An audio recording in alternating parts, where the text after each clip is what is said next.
Hey, it's Dottie, and I hope you're doing well today.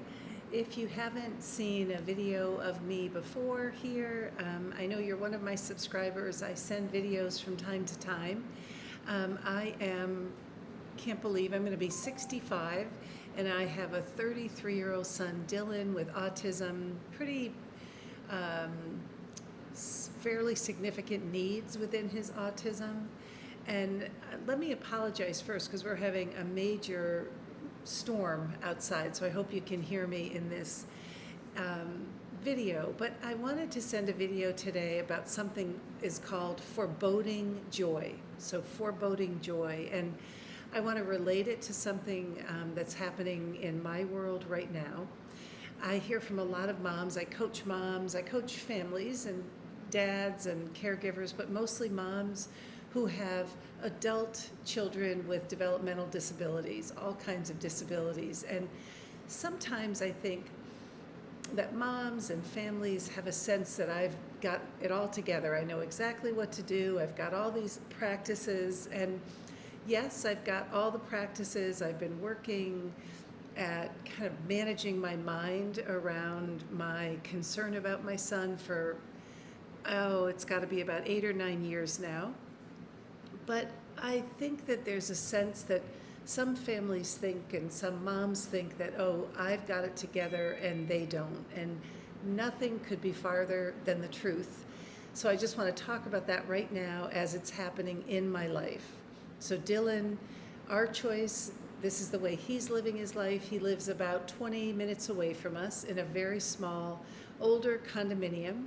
And he has one-to-one support. So he has 24-hour support, someone with him at all times. We've got a great team of people, but I would be lying if I didn't say it's an incredible amount of work, and we can talk about that another time. But what I want to talk about something that just hit really close to home today, this morning, actually started last night. Dylan's anxiety just peaked again, and with his anxiety, he can have outbursts. So his outbursts, luckily, don't last very long, 15 seconds, but very loud. He doesn't get aggressive toward people, but he might push things off a table, and he yells. So that's what it looks like for Dylan. So he's been doing really well. We've been helping him manage that.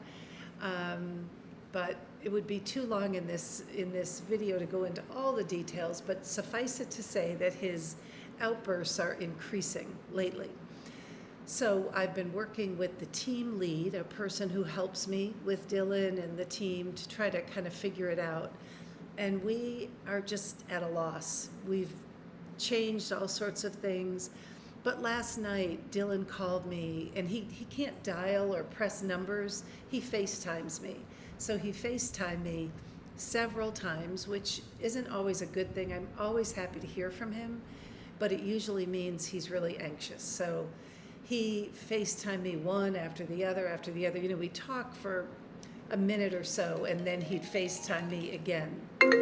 Sorry, with this crazy storm, I get notifications that there's flooding in the area, but we're okay right now. So Dylan kept calling me, and I kind of was just talking him down, telling him it was going to be okay, but the calls or the FaceTimes came until like 11:30 p.m. at night for him. So I started just feeling that heaviness that we feel as moms. I know that that's true for a lot of you because you've told me that. Just that heaviness of feeling like, when am I going to be able to figure this out? He's 33 years old. How am I ever going to help make this go away for him? And I know that it's not. I know that things like that just are part of his life. But what it does is it doesn't help me feel joyful. This is crazy. All the calls I'm getting from, it's great. Our town is really well connected, and they just do all these automatic calls to everybody. But just, last night, my husband and I went out to a movie. It just felt like a lighter night, but there was a feeling in me, and Brene Brown, I don't know if you know her, she's written many, many books. In one of her books called Daring Greatly, she has a term she calls foreboding joy. And it means a way we unconsciously work to protect ourselves against vulnerability. We are worried about feeling too much joy, too much happiness for our children, just in case it's taken away. And so I live with that foreboding joy, right? And it is kind of a form, or it is a form of self-protection for me.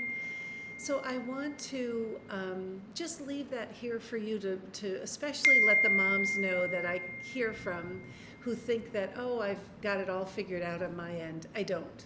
I don't have it all figured out, but I have a lot of practices that have helped me that I like to maybe help you with if you're interested. So I'd love to hear from you. Just hit reply and let me know if you ever feel that feeling of foreboding joy.